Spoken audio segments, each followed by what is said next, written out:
Thank you. Sorry about that. That's a technical, thing that I need to resolve. So I've spoken quite a bit about this, and I'm saying a very simple thing. Okay, I'm basically saying read it as if the page is blank, and if you do that, that means you're getting into sync with the actual writer.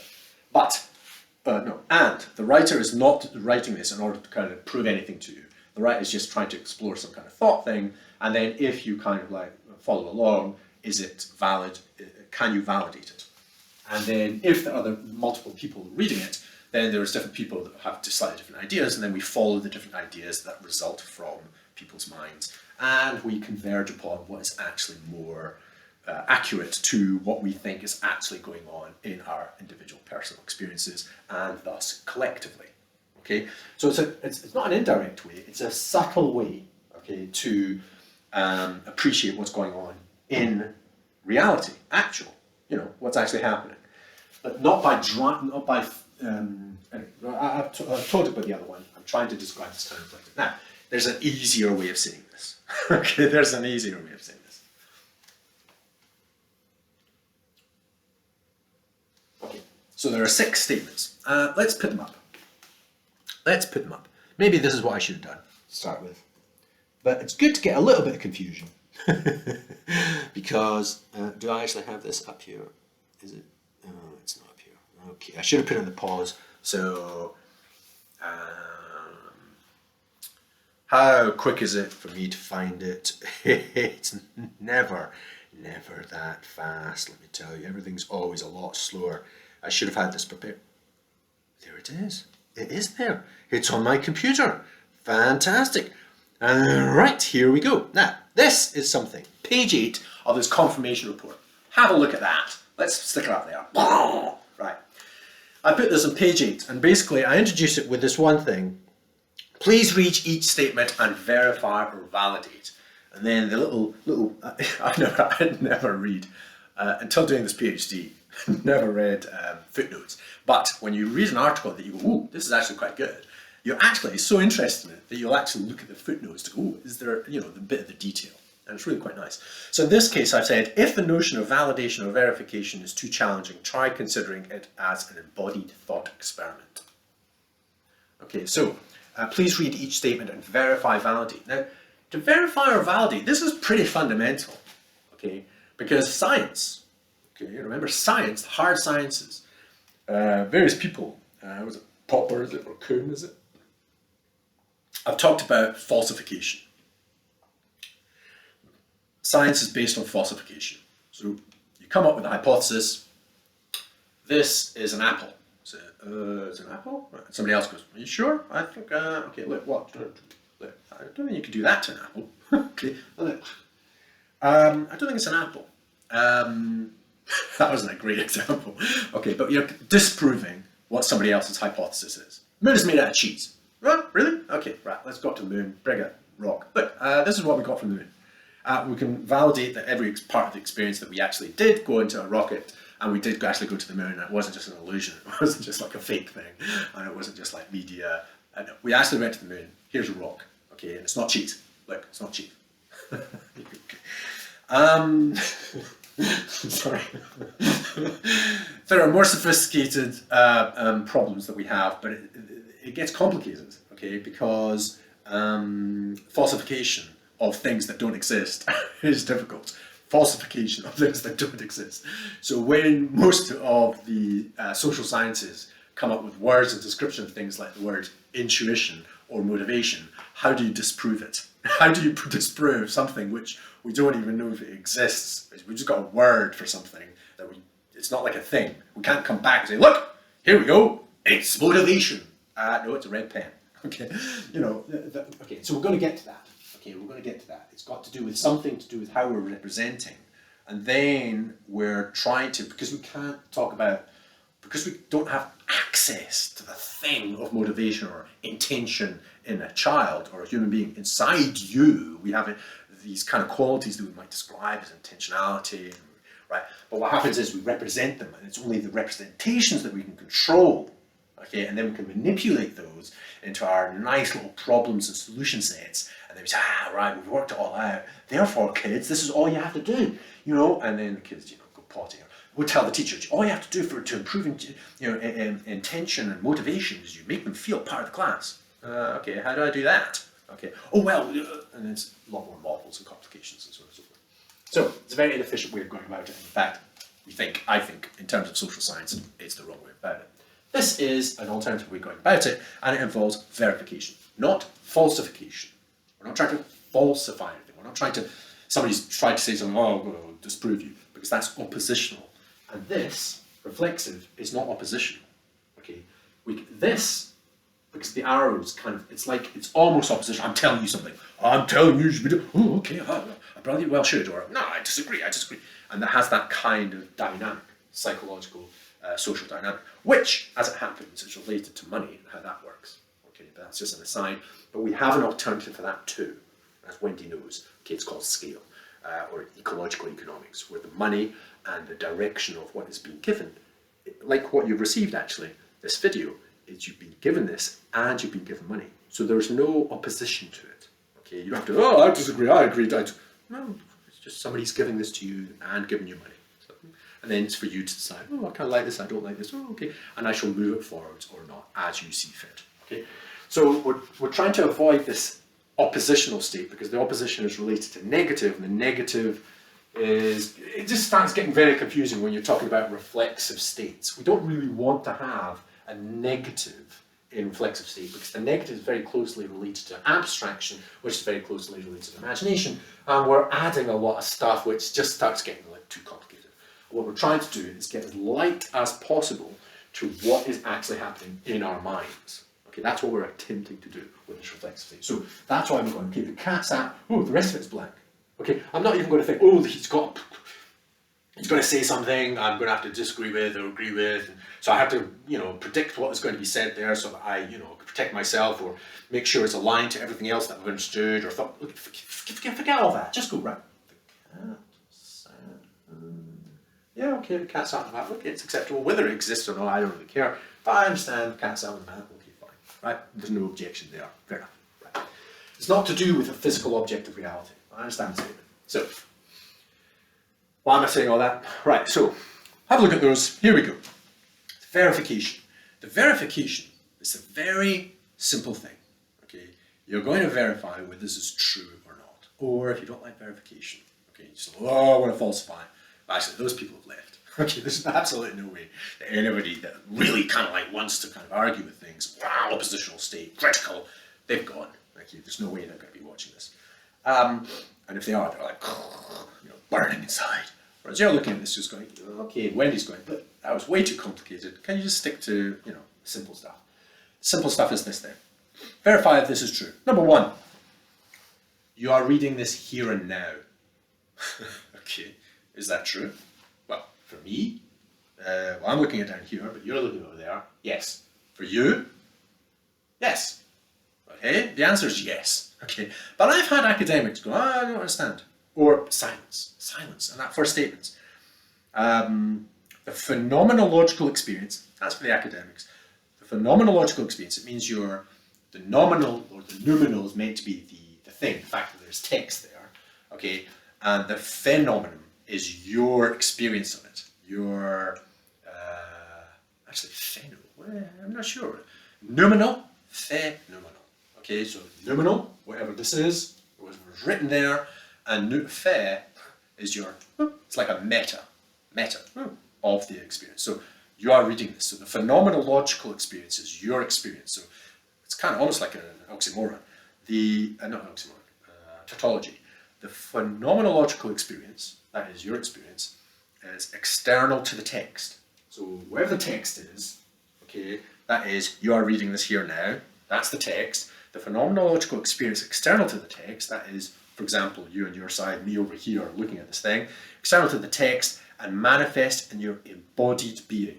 Oh yeah. So there's text, okay, which I actually can't see, but I can see it down there. It's literally in front of me. There's some kind of computer screen, some kind of physical reality and everything else going on there. And I'm going, oh yeah, and I've got an experience which is materialized in my body. Oh yeah, equivalent almost to the text. It's a thing over there, it's a thing over here, and I'm going, okay, but I'm having a phenomenological experience. I don't think the text is. The text is sitting over here, you're reading it. Oh yeah, okay, so that's all it's saying. Now, even with all this, tech thickness, asynchronous, temporal, blah, blah, blah, the point is, you read that and it's like, yeah, okay, so you're reading this here and now. So what? Okay. Maybe that might pop into your head because that's, I think. So I remember, with one of my supervisors, I said, can we go through this? After a whole year and then coming up with this thing, and just before I did Aviva, I said, can we just spend 5 minutes having a look at it? Because, they were meant to have read all this. And I said, can we just go through page 8? Have a look at it? And it was over a computer thing, and I couldn't see them. And I said, right, so you read it? And they went, silence. I was like, are you on to number 2 or 3 or, where are you? Because it was a little bit of a while. And they said, yeah, I'm reading it. I was like, okay. I waited for a bit. And for a little while, I was like, oh, so shall we just move on to the next one? Do you get it? So I started reading the second one. The context of the moment. Are you reading the second one? So, yeah. But, so what? So what? It's an academic. So what? But it's not an academic of this kind of material. Or academic in terms of studying sociological problems involving data and information in third world. All right. So good people, good person trying to solve some horrendously complex tasks in the world where people are suffering immensely. I don't want to give this person a hard time. Okay. But here I am developing this tool and I think it might be useful for them. And so this person says, so what? So, well, okay, that's a different question. Okay, what's the point of this? But is it true? Okay, and this person didn't want to confirm that, didn't want to validate. And by doing that, they've rubbed themselves out. They don't exist. And that's what academia does, most of it. Okay, at least the hard sciences, they're saying, forget about who we are, we're trying to describe what this is. So we're going to write out some experiment and say, right, if you conduct this experiment, if you put a cat and you put it on a mat, you'll be able to come up with a sentence and it'll be true.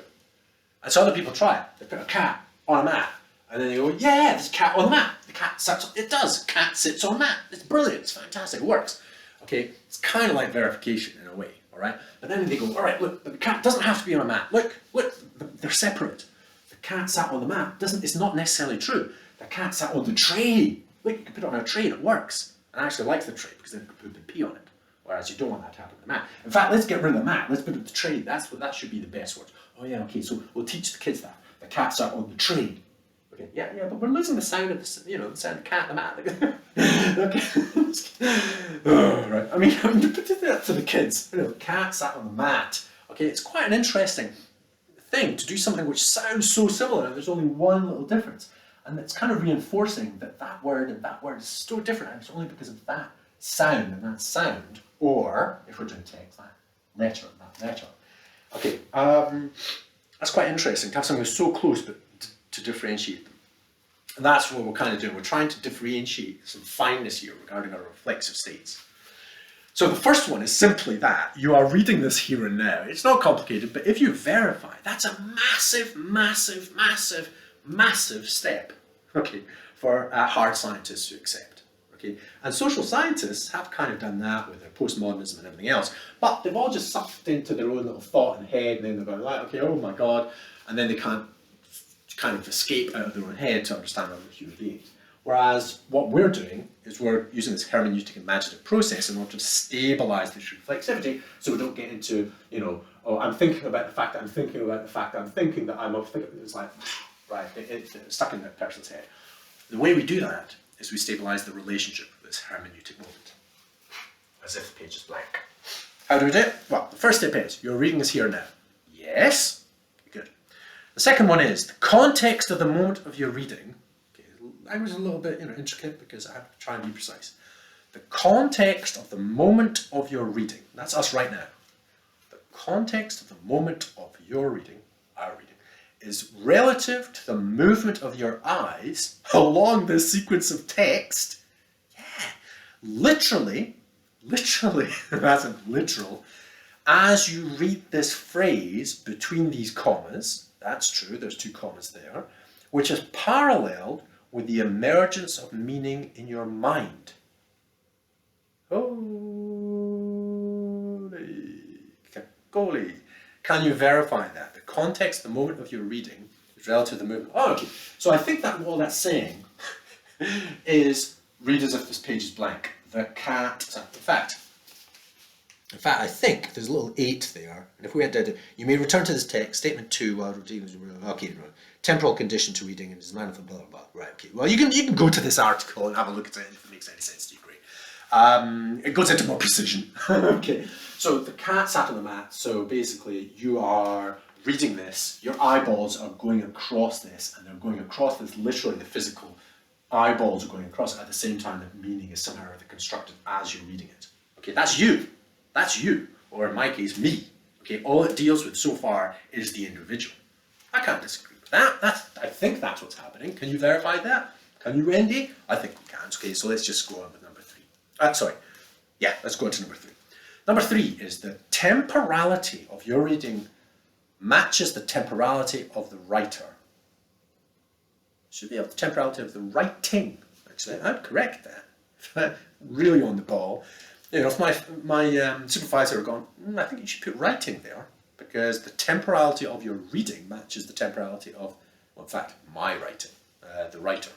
It is possible to exercise your imaginative capacity to acknowledge the corollary to 1 and 2 for the writer. Namely, I am writing this here and now, and just like when you saw me write the cat's out of the mat, okay, I'm writing this here now, so imagine that, writing that, literally 1 and 2. I'm writing this here now, 1, and I'm writing this statement as meaning emerges in my mind, 2. Well, yeah. And in this way, your reading and my reading are relative to the text, happening in a self-similar hermeneutic moment. Oh, nice that. So that's like the, as if the page is blank, we're going to call that the hermeneutic moment. Exciting. Because that moment idea, the East have got that, the power, and we've got it as, the power of now. We're talking about the hermeneutic moment. Okay, so as any one of us is reading this, a child, an old person, anybody reading that statement, ooh, the cat's at mat, we're going, oh, yeah, it's true. Okay, so you're reading it at the same moment as the writer. That's what point number 3 is. So I verified it. I'm reading this here and now. I can verify that the meaning is being composed in my mind as I'm writing it. That's called construction, constructivism, constructionism, and basically your postmodernist thing, i.e. you're reading it at the moment and it's happening here. It's happening in your mind. It's happening in my mind as I'm writing. Okay, that's all it is. That's all it's basically saying. Okay, it's constructing at the same time, parallel. Okay, great. I like that. I think I'm okay with that. Are you okay with that? Question is still why? Who cares? Well, so number 4, how this got into your hands. Then I take it in this direction. Now the consequence of 1, 2, and 3 is phenomenal.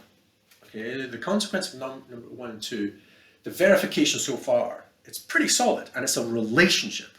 It does involve imagination, and it involves your imagination for you to go, okay, right, I'm going to read this in that way. Because if you do that, you're really connecting at some level of experience of construction with the writer, and there's a relationality, and the relationality is not, it's not one person, another person, okay, and there's a relationship, and that's how we represent it quite often. Again, in this kind of medium, we have a relationship. So we have one dot, we have another dot, and we have a line between them. We have a relation. As if there are 2 separate things and there's a relation. That's not what we're saying here. Okay, if we're really going to be precise about this, it's a moment. It's a moment. And if you look at the phenomenologists, we're talking about from the beginning of the century, and I suspect even before that, but we're talking about James and Whitehead and Dewey a bit later, and Bacon. What we're talking about is a moment shared by us. Imaginatively, of course. The cat's at, and at that moment, the cat's at, and the momenting as we're doing this, because this is a process. So as we are moving along here in this little moment, okay, this moment as it moves, as we're reading this, is the same moment as the writer, and the same moment as every other reader. As every other reader. We're all of us, Now, we might have different ideas about what's going on, of course, and we're in different social contexts when we're reading it, of course. Reading this in the beginning of the 20th century, reading it at the beginning of the 21st century, a child reading it will have a different experience of it, an adult, different meanings, and so on and so forth. Right, so the whole complexity is still there. Yes, the complexity is still there, don't worry. The complexity of actuality is still there. But this way of thinking about it is very, very different. If our positionality is we are all together in this. Yes, we are. Okay? And therefore, if we're doing that, when we're writing to appreciate the experience and talking in order to refer to parts of our experience that we can validate ourselves. Okay? At that moment. Not later, not at the end, not with the conclusion. At that moment. But basically you say, is it true? And you kind of check, is it true? So that's what we've done so far. That is fundamental, and it's all based on verification.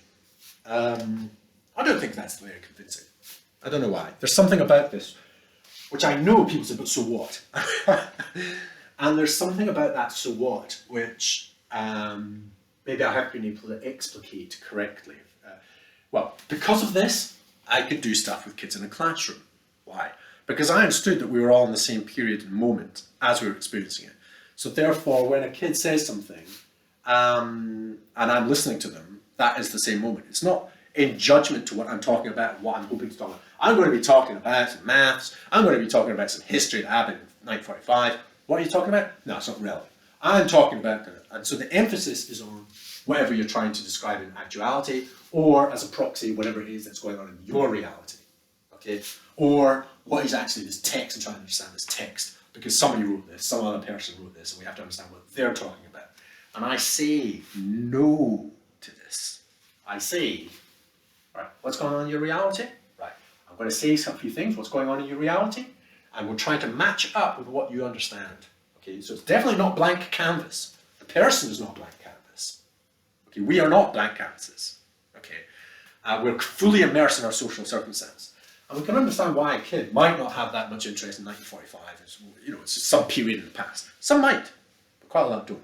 Or some mathematics about shapes and patterns and so on. What the hell? I'm just getting, a tough time at home. Crazy things are happening in the world. Why do I have to, symbolic manipulation, math? Oh yeah, what? Okay, so you have to, this reflexive aspect, this way of reading, and in fact the way of doing maths for this, is the bit that's important. Okay, and the only reason I came up with reflexive reading is because of XQ, which is a way of thinking about maths, which I'll talk about in a minute. Anyway, so and what I'm going to do, I should have said this at the beginning, I'm going to come up with another little visual representation at the bottom of this for this, because it should clarify it. It's another way of doing it. In fact, I might show it up on the screen actually, since I've got the screen. Right. Now, you'd have thought that's kind of good enough. I think it's good enough, and it opens up this avenue, and there's lots of techniques that start to emerge if we start thinking this way, we start writing this way, we start reading this way. It means that academia starts to be different, because the basis of it is relational. The relationship of, the structure that this is here, the agency as you're reading it, your agency with the other person's agency, i.e. the writers, and every other reader. So here we go. Okay, let's go to the next one, because then we start saying, well, why is that relevant? In and of itself, I think it is interesting, and it improves our ability to appreciate other people's thinking about subtle aspects of existence, i.e. a bunch of kids in a room. However, let's take it in a different dimension. That's really the first, I call this the first social fact. Okay, so it's not the social facts that we talk about. Okay, we keep on thinking it's somewhere out here. Okay, it's on the other side of the screen, somewhere else. We're looking at objects, telescopes, lenses, and so on and so forth. Academics, definitely. What we're saying is, well, you're reading this now. Oh yeah, that's true. Okay, that's good. But don't stop there. Okay, you're reading this now. Can you appreciate that the writer was writing this at some point, as you're reading it? Oh yeah, okay, yeah, I can do that. Now, as soon as you have that, we have a concurrency of relationship. In the same way there's a concurrency of our periods, moment of talking, me talking and you listening, which is Roth's correspondence. Reflexive reading is the textual version of that. Now this one, the illusion that we're both kind of like I'm talking, you're listening at the same kind of like we were in the real world together, right? We're both on this side. We're not. You're on one side, I'm on the other. But because of the fact that it's, although it's asynchronous, I'm inventing stuff as I go along, and you're constructing as you go along. It's more obvious that that's the case, as if this is asynchronous communication. And that quality means I can't edit it, okay? Neither can you in your mind as you go forwards, because there's this moment as we go forwards. Whereas with text, you can choose to go back. You can choose to go back. You can kind of go, oh, what was that meant? Oh, right, you can go back. The text is fixed, and so you can kind of move this moment. Whereas when we're doing this, we can't move it. And the movement is kind of pushing us forwards. And this way of engaging text, therefore, is closer to our experience of engagement, which is closer to a whole bunch of like kids in a room. Okay? So if you've got a whole bunch of kids in a room, all right, and they're all going a bit potty, how do we actually communicate with them? Well, you have to kind of catch up with them and actually go at the speed of their moment through time, which let me tell you, it's like pretty fast, okay? It's like whitewater rafting. If you kind of let the people like interact, it's like, wow, they go fast. You know, half a burp of a sentence, another half a burp, half a joke, and then people break up into groups because they're not interested. And, you know, and so you have to kind of somehow or other navigate this so that the moment together of all these different people with all the different motivations and all the different experiences, we're all kind of going along the same sentence together in time, not a sentence. We're kind of exploring what the maths is and the process and how we're experiencing and what we're thinking or what we're feeling about something. Okay? But it's this union that we need to do. Some guy came up with it, and I put it into this article, but it's to do with the horizons. Bauer, I think it was, maybe, and it was to do with our horizons meet. Okay, it's like anyway, the moment. Okay, that's what we're trying to do. We're trying to share this moment, and this is a way to do that, even with fixed text that has already been written. Okay. Okay, the power of this. I think that is powerful in itself, and I think it could open up ways. But let's have a look at a slightly different direction. I say this is the first social fact. The fact that you recognise that this is being written, using the imaginative process, hermeneutic process, this is being written. Oh, okay. And the writer's aware of that I'm writing this at the same moment it's being read. Oh, okay. And every reader, okay. And that whole process is a fact. And we make it a fact. It's not a fact like, the moon is made out of cheese or not made out of cheese or made out of like stone or rock or whatever the hell it is made of. All right? It's not that kind of fact. It's not a fact about objective reality. It's a fact about our continuous presence as we're going through time. And if we exercise the imaginative capacity, which we do have, we exercise the fact that we're doing this simultaneously, concurrently, or as Roth says, correspondingly. Okay? So we are experiencing this at the same moment. And that is our first social fact. So reflexive reading up to point 3 is the first social fact, nothing else. So if we start talking about 1945, if we start talking about abstract ideas about mathematics, that's something about. But we're only going to get there if we're together to be able to get there. Yeah, we're in the same kind of like train of thought, juggling along, going, here's a bit of maths. Oh, math, fantastic. As you can see, just passing up on the left-hand side is a little bit of algebra. Shall we go towards that? Not today, not today. What we're going to be doing is, we're going to something else. Or, we're going to go into like one of these tunnels, and this tunnel is to do with the war in 1943, and it's pretty dark. Are you ready, kids? Are we ready? It's going to get quite dark. Now, that's only possible if you kind of like got rid of other stuff. And kids are just full of just huge amount of stuff piling at them in terms of getting their attention. And that are much more exciting, much more engaging, or, that's to do with media and stuff. But it's also their own personal lives are so much more engaging, obviously, than, something that happened 50 years ago. But it was living people.